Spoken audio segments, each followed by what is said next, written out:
We're here to see what's possible. We're here to challenge ourselves.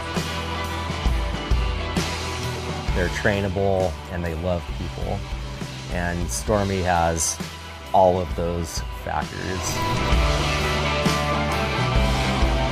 We've had people that have been out there, tears running down their cheek, smiles of just pure joy saying, this is the best day of my life.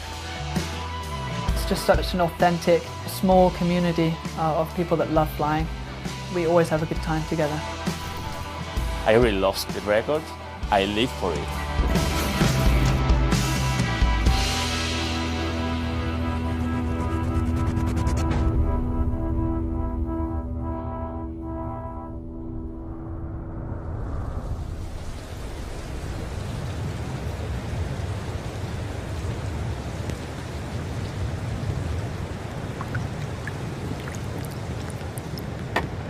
Check it out.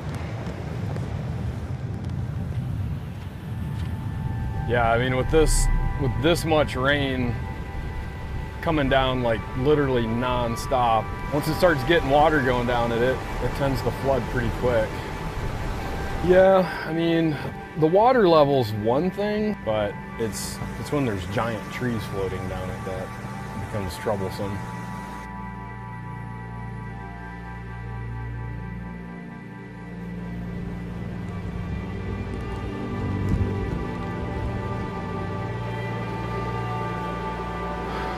So I'm gonna get my stuff on. I'm gonna go for it.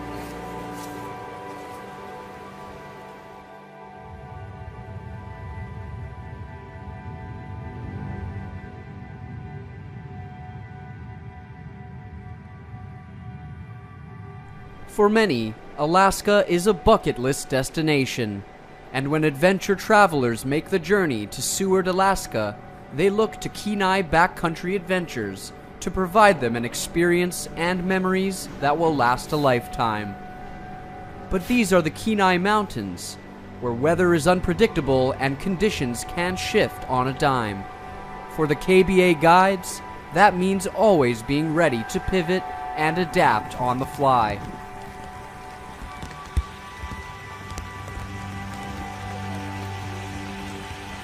All right, let's do this.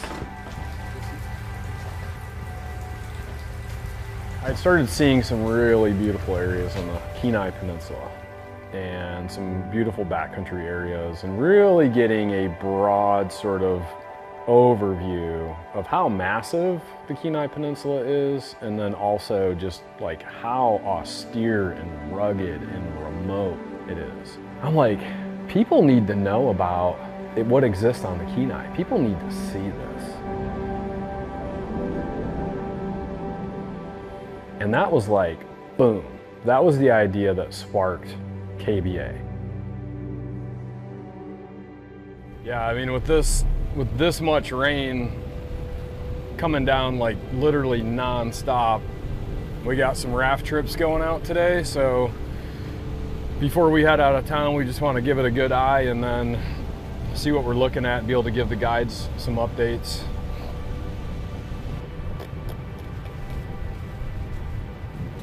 Damn, this bridge is a good indicator right here.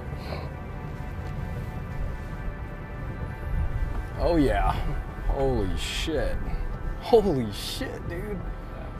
Oh my God, that thing is raging right now. Wow. So just to give you some comparison, like you would not be able to raft under this bridge right now. And at normal water levels, when we raft this river, you could raft right under this, like with a raft full of people. So we'll go up to another spot real quick and take a peek and get an idea of like how high it is. Well, it's about 2 feet higher than when I looked at it yesterday.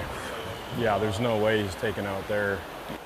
And then basically, he's just gonna have to run the, he's gonna have to just run the riffle. All right, well, let's ping him, and I would tell him he needs to go check the top before he runs out there. Go scout it.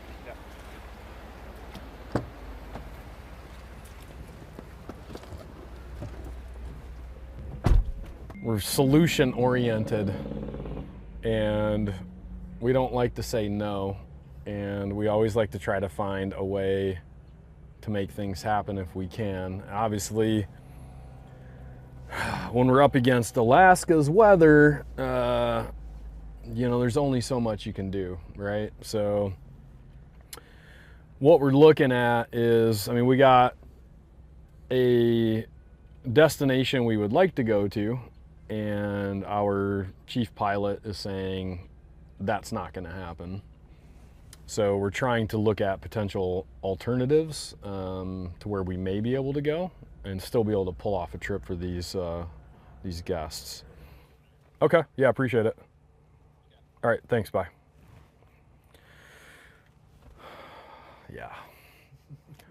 So, yeah, I just talked to our chief pilot, and he said they have not been able to fly down south where we need to go since day before yesterday. It's just really hard rain, and there's just like no visibility all the way to the ground. And he said they're going to try to get some morning flights out, and then he said after the morning flights, if they can get them out, they're going to call it for the rest of the day. So we're gonna try to pivot our guests and get them rescheduled, hopefully for tomorrow. Right, there we go.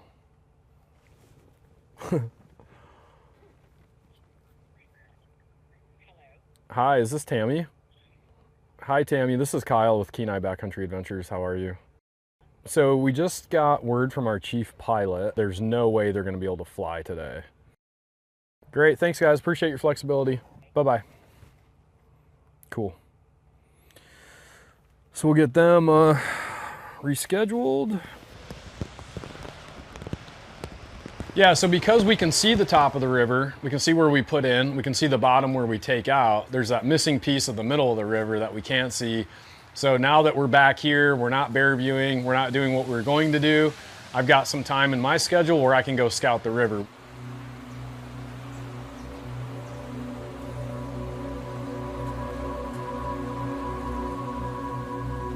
I'm gonna go look at the put-in where I'm gonna actually launch the raft. Just kind of give me an idea of what I'm putting myself into, and I can process some of that information while I'm finishing getting ready. From what I see here, everything looks doable. Left side is all huge rapids right now. So what it does, you have this current flowing, and then this current comes in, and it wants to basically take you and smash you over into the bank, which is all completely lined with trees, which is, again, one of the most dangerous things on this whole river. I'm gonna get my stuff on, I'm gonna go for it.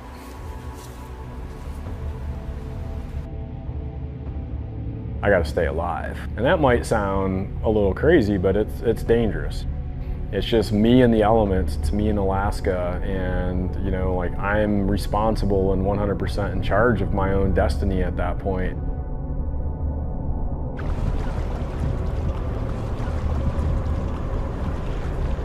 I mean, what it feels like is just, I mean, it's just pure joy, man. I mean, it's like, you're alive, you know, I'm alive, and that's just a wonderful place to be. I would live there all day if I could. You know, I'm looking upriver, and I look at the road bridge going across the river, and the water was up to the bottom of the bridge. So the water at that spot was up maybe 8 feet. So I'm looking at that, and I'm like, yep, this is gonna be dangerous.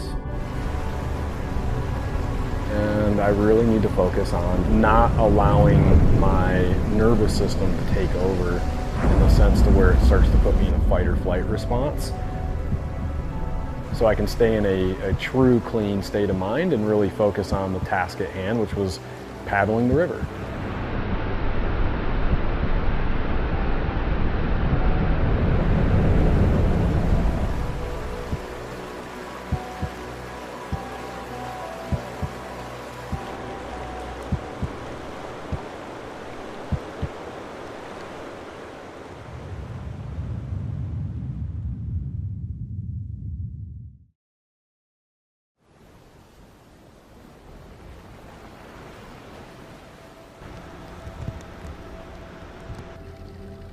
My mom and stepdad, they said, hey, you know, we're coming up on Thanksgiving. Why don't you come up and have Thanksgiving with us?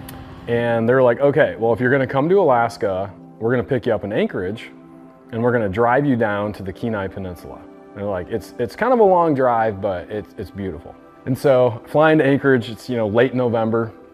They pick me up, it's snowing, just absolute gorgeous landscape. And we're driving up the mountain pass. You know, you get this visual range and you just see these beautiful mountains everywhere. It's just snowing really hard. And I was like, holy shit. I was like, this is it. This is home. I am totally gonna move here someday.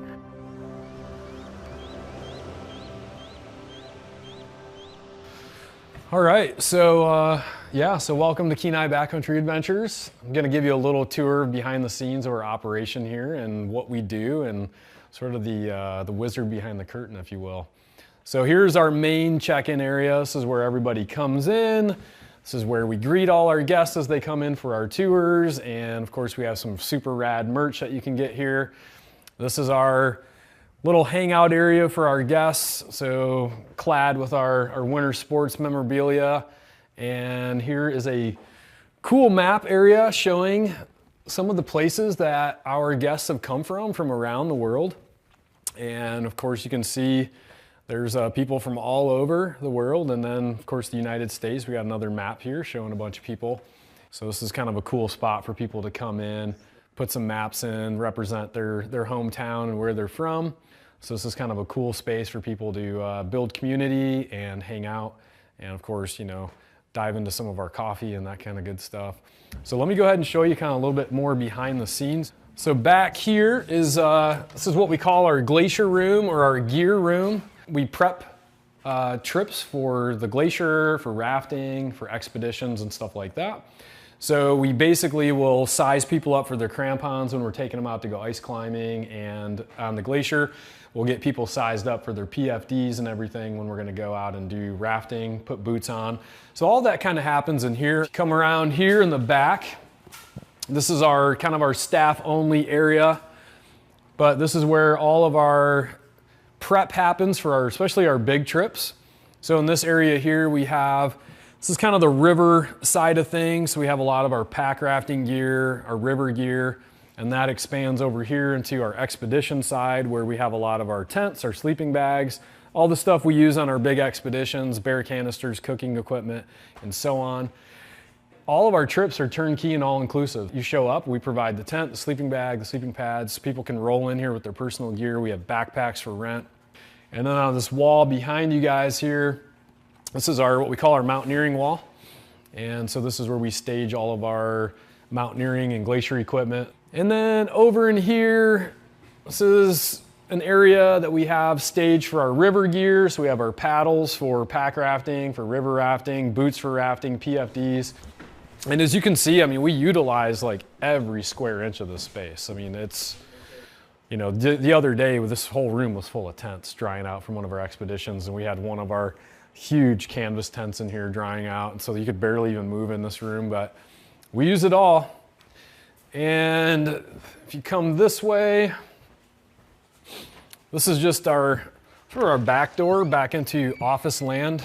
And then, so this is what we like to eloquently call our office land, right? So that's kind of guide land, and this is office land.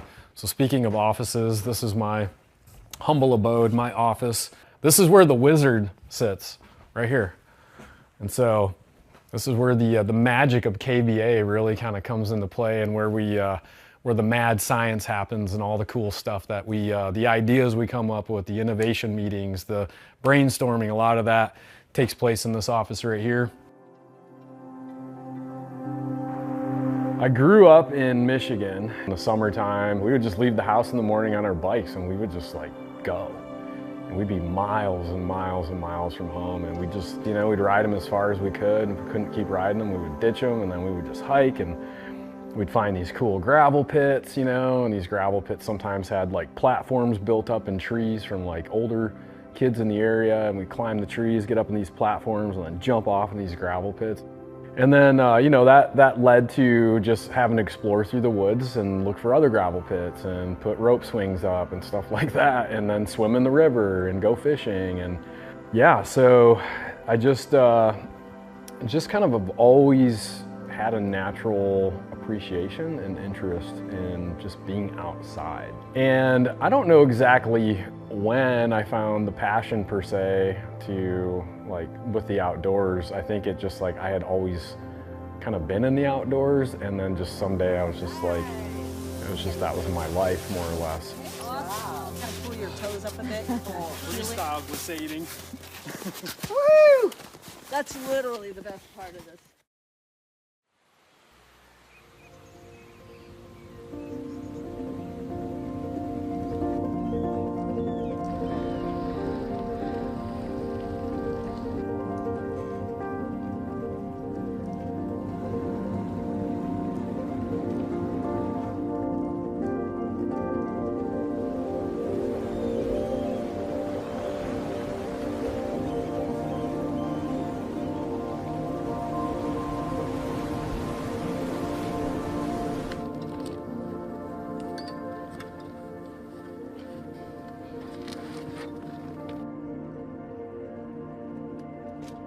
As far as where we're going today, so we started out here, we went down this trail and we cut off onto the world famous Harding Icefield Trail. And so we're gonna go up the trail, la-da-da-da-da, and we're gonna get up to this high point. It's called Marmot Meadows.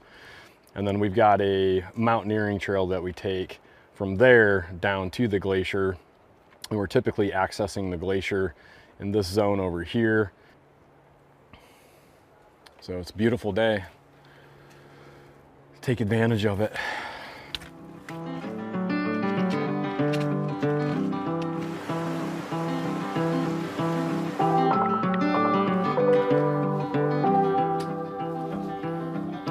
You are my favorite place to go. It never gets old, man. I savor it and love it every time I see it. You know, and same with going out and being able to hike on it. It's a privilege.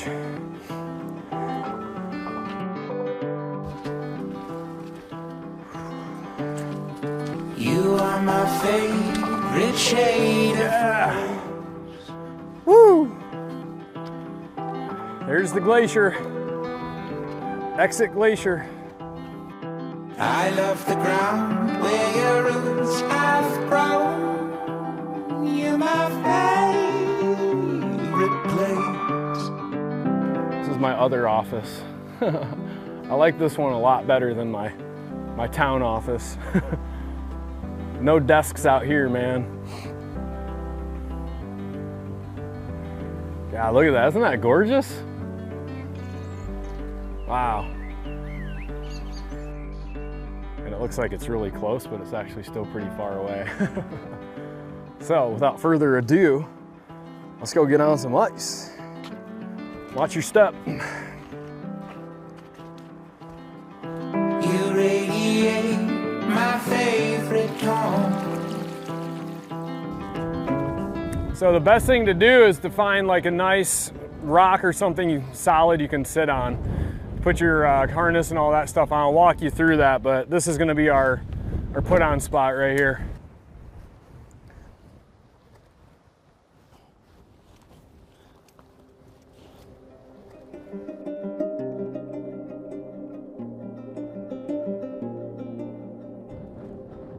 As they get on the glacier and they start to be comfortable and they sort of slip out of that, oh my gosh, I'm nervous and I'm scared or whatever. When they get into the environment where they tune in and tap into where they are and what they're doing, there's a lot of tears of joy that we see on that glacier. We've had people that have been out there, tears running down their cheek, smiles of just pure joy saying, this is the best day of my life. And like, that's an absolute amazing experience to witness and be a part of. That's the fire in my belly. That's why I do what I do. That's the passion.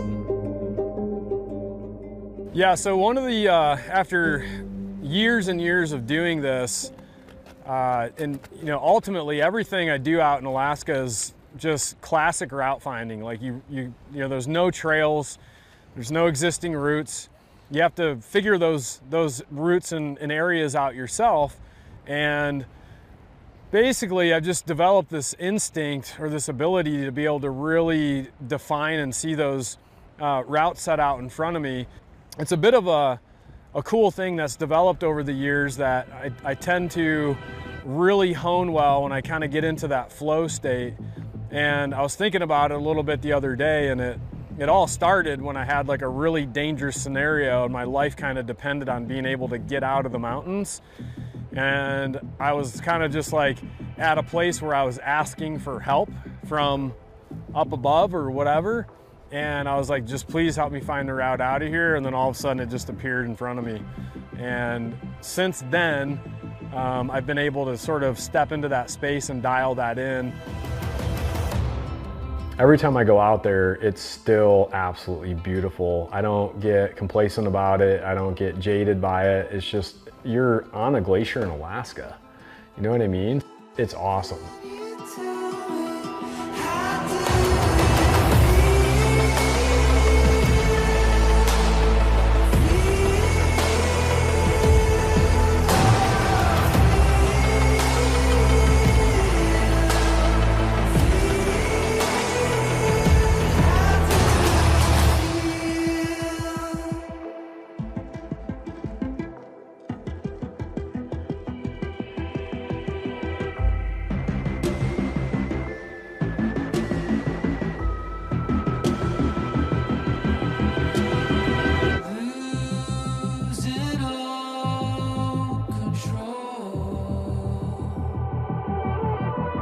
Spin